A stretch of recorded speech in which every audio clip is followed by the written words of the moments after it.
Manipulation, control, subjugation.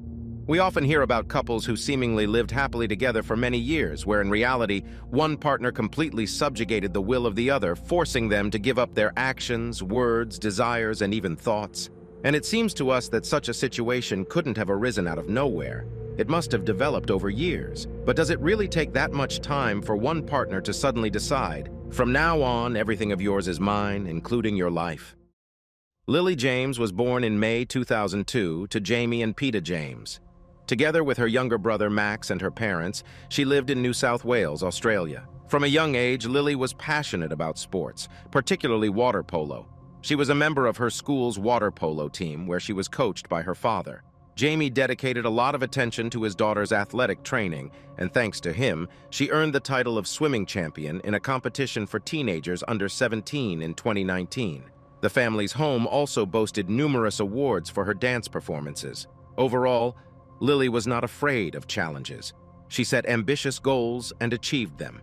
Her persistence and hard work allowed her to excel in almost everything she undertook. However, no matter how hard she trained, Lily always found time for her loved ones. Friends described her as intelligent, incredibly kind, and a loyal friend. Lily treated everyone with kindness and always strove to make her truly close ones feel loved. After graduating from high school in 2020, Lily enrolled in the Faculty of Sports Management at the University of Technology, Sydney. She confided in her friends that she dreamed of becoming an expert in physical education and sports, and perhaps one day starting her own business. In the meantime, to earn some money while studying at the university, she took a part-time job as a water polo coach at the prestigious St. Andrew's Cathedral School, and also became a dance teacher at a dance school and her alma mater, where she had recently been a student herself. Lily loved her work, and her students reciprocated her enthusiasm. She noted the strengths of her students and helped them unlock their potential.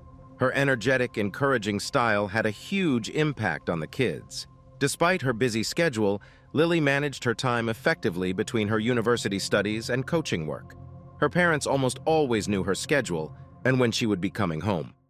However, on the evening of Wednesday, October 25, 2023, Lily's parents, Jamie and Peta, noticed that she had not returned from her shift at school at the usual time. Unable to reach their daughter, they called the police and reported her missing.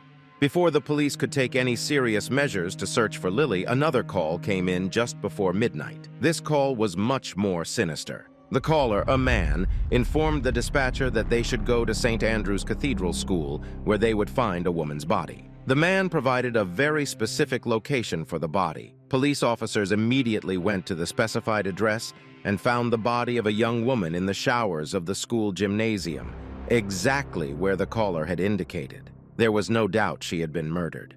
Although the exact cause of death would be determined by the medical examiner, it was clear that the victim had suffered a series of horrific blows to the head, so severe that she was unrecognizable. She had died a terrible and brutal death. While the police began their investigation into the crime, the school suspended all classes and relocated the students to another campus. They issued a statement saying that only students taking exams necessary for their higher education certificates had remained in the school. A university representative asked journalists not to disturb the exam takers, as the exams were crucial for their successful graduation. He referred all other questions to the police. Meanwhile, officers cordoned off the perimeter of the building as well as the areas adjacent to the campus. They thoroughly searched the entire school and its surroundings for any possible clues. However, they did not find any significant evidence, such as the murder weapon. By the morning of Thursday, October 26th, the brutally beaten young woman found at the school was identified. The victim was 21-year-old Lily James. According to the autopsy, she had been beaten to death with blows to the head, most likely with a hammer. The news that Lily had been beaten to death devastated her parents, brother, and everyone who knew her. People couldn't believe what had happened. They gathered together to light candles and remember what a wonderful person Lily was. Lily's best friend, Christina, said a heartfelt farewell. "For 16 years, you were like a sister to me. You were everything to me. I love you more than anything in the world. We had so many plans, so many things we wanted to do. You will always be my angel up there." Meanwhile, the police reviewed surveillance footage from cameras located both inside and around the school. This allowed them to piece together a sequence of events. Around 7 p.m., Lily was seen on the cameras heading toward the gym showers. A man followed her in the same direction shortly after. There were no cameras in the showers, so they both disappeared from view for an entire hour, after which only the man emerged. Lily did not appear on the video again, indicating that she was killed during that time. The man who followed her became the prime suspect in the investigation. Fortunately, the same footage allowed the police to quickly identify him. He was 24-year-old Paul Thijssen. Paul was a Dutch citizen who moved to Australia with his parents, Esther and Steph Thijssen, in 2015 when he was a teenager. He attended St. Andrew's Cathedral School, where he demonstrated exceptional talent in sports. Many of Paul's classmates considered him a pleasant, intelligent guy and an excellent student. He loved sports, was talented, and generally seemed like a happy person. After graduating from high school in 2017, he returned to the Netherlands for a few years, completed university, obtained a working holiday visa, and came back to Australia. Paul got a job at his former school as a cricket and hockey coach. Additionally, he was responsible for overseeing the sports equipment. Besides working, he decided to continue his education, hoping to become a teacher. His life and immediate future plans were closely tied to the school. In Australia, Paul shared a house with 2 other roommates. They described him as quite reserved and never causing any trouble.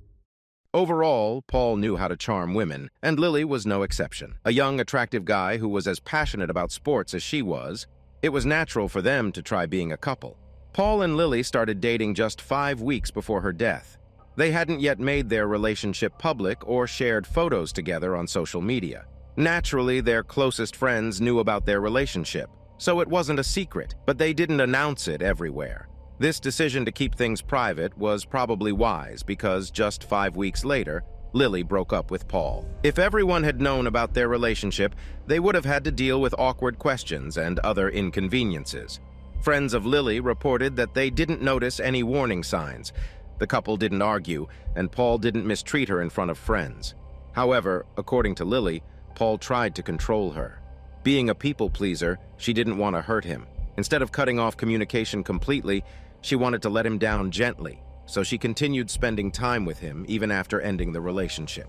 Criminal psychologist Tim Watson Monroe, analyzing the case, stated that for someone like Paul, with his controlling, dominant nature, Lily's kindness and desire not to hurt him didn't matter. It's clear she was kind, pleasant, and polite, but your kindness doesn't matter when you're dealing with a toxic, controlling, and sensitive person. Even if you remain firm and stand your ground, they become more aggressive, tougher, and more dangerous. The most dangerous time for a victim is when they have left or are about to leave, and the partner feels they are losing control because such people can't stand losing control. Such men often repeat a pattern of failed relationships, underpinned by deeply hidden hatred towards women, and they can't handle rejection. He will try to dominate others, show a high level of narcissism, and attempt to cut off her other relationships and isolate the girl, who ultimately becomes a victim of total control, explained the criminal psychologist. Having identified the suspect on the school's surveillance cameras, the police were able to more precisely track his movements before and after the crime. On the fateful morning of October 25th, another surveillance camera captured Paul as he entered a store located down the street from his home. There, he purchased a hammer. He also asked a family member to borrow their 2003 Lexus sedan. He used this car to drive to work, to the school, on the day of the murder. Presumably, he requested the car to quickly flee the crime scene after the murder, as he typically didn't drive to school. Then at 9 p.m., he was seen walking towards the school gym showers following Lily. What happened there? There could have been at least 2 possible scenarios. Paul might have attempted to talk to Lily, asking for another chance for their relationship. If she said no, he could have either erupted in anger and struck her with the hammer, or he may have already decided that if she refused, he would kill her. The second scenario is that Paul came to the school with the intent to kill Lily. He lured her there, where they would be alone, grabbed the hammer, and struck her multiple times in the head, venting his rage at her for daring to break up with him. Afterward, he took Lily's phone. Paul either knew her password from when they were dating or used Lily's fingerprint to unlock her phone. Regardless, he sent a message to her father from her phone, asking him to pick her up after work, even though he knew her car was parked at the school. The police tracked Paul's phone to determine his next movements. Leaving the school building, Paul got into the Lexus sedan and headed to the Vaucluse area. near the cliffs of Diamond Bay Reserve. This is a very well-known area, primarily for its expensive homes with breathtaking panoramic views. However, the Gap is also notorious for being a spot where people sometimes choose to jump from the high cliffs onto the rocks below. Paul knew about this place because he and Lily had visited a friend here a couple of weeks ago, but this time, Paul came alone with much more sinister intentions. Once again, surveillance cameras aided the police, capturing Paul's arrival at the Vaucluse suburb around 8:47 p.m. He parked near the end of the road. At 9:04 p.m., he exited the car and walked up the road, where he found a bin and disposed of the hammer he used to kill Lily. He then returned to his car, sat inside, and remained there for 2 hours. He dialed 000 himself to contact the police and report his crime. This was the call that led the police to the school, where they found Lily's body. And it was this call that helped the police track Paul to the Vaucluse suburb. By the time the police traced this lead and reviewed the camera footage, Paul was nowhere to be found. Officers located the Lexus, which they towed to the station for further examination. They also found a trash bin containing Apple earphones, likely belonging to Paul, but the man himself seemed to have vanished into thin air.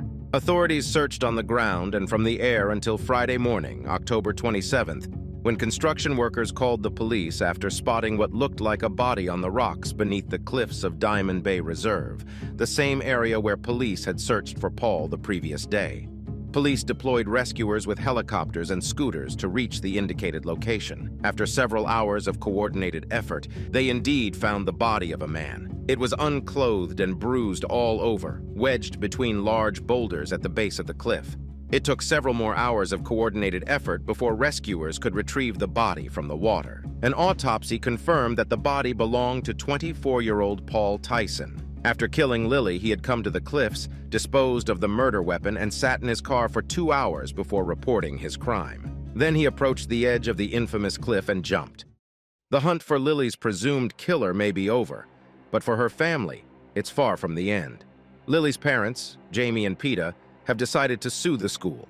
They believe that the school, which charges parents $40,000 a year per student, clearly lacks adequate security measures. The couple hopes that the lawsuit will compel the school to change its approach to safety within its walls and prevent a recurrence of such events. As for Paul's relatives, his parents, Esther and Steph, were informed of their son's death and what he had done.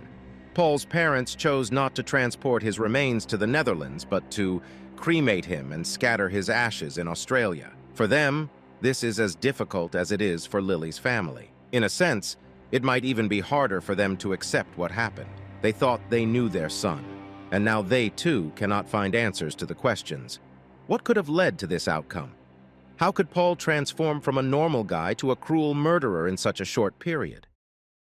Not knowing Paul, and since he's no longer with us to answer these questions, we can't definitively know why he killed Lily or wanted her body to be found, or why he left the way he did. But according to forensic psychologist Watson Monroe, Paul was trying to stage his play until the last moment. After he completed the most shocking stages of his plan, he sat in the eastern Sydney suburb of Vaucluse for several hours and used this time to create even more chaos. He still believed he hadn't lost control. But having disposed of the murder weapon, Paul thought about his future, the likely prison term, and his future in Australia. After all, he wasn't an Australian citizen and his third visa was expiring. Watson Monroe asserts that narcissists usually don't end their lives, but he may have panicked because he realized the consequences of his actions. He wasn't crazy and knew he faced a very long prison term. Criminologist Dr. Xanthi Mallet agrees that Paul's manipulations in the final stages of his deadly plan were his last attempt to regain control before he gave up on that idea and his life. In this light, Paul's desire for Lily to be found as soon as possible is very interesting. Perhaps he hoped someone would find her and call an ambulance. Did he want people to know Lily died at his hands or just feel guilt? Or did he want the police to think she was killed later, so he sent the message to her father? Or maybe he hoped that when officers arrived at the school after his call, they would find Lily's father there and accuse him of killing her.